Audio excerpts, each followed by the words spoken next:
Good day everyone! Sa mga nagtatanong kung paano maglinis ng ating Facebook account. So punta lang po tayo dito sa Facebook Lite.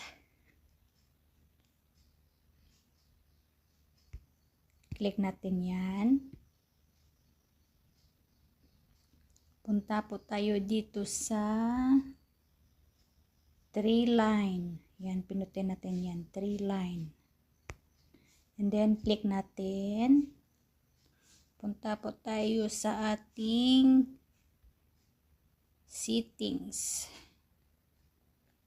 Yan. Then, click natin. Punta tayo ulit dito. Arrow down. Arrow down. So, hanapin natin yung clear space. Ito, clear space. So, pindutin natin yan.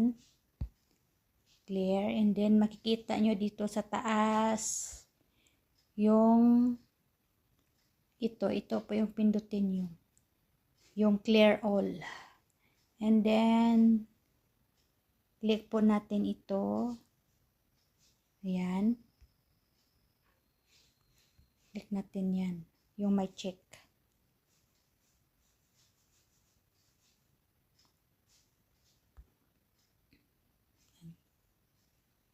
Then, clear all natin.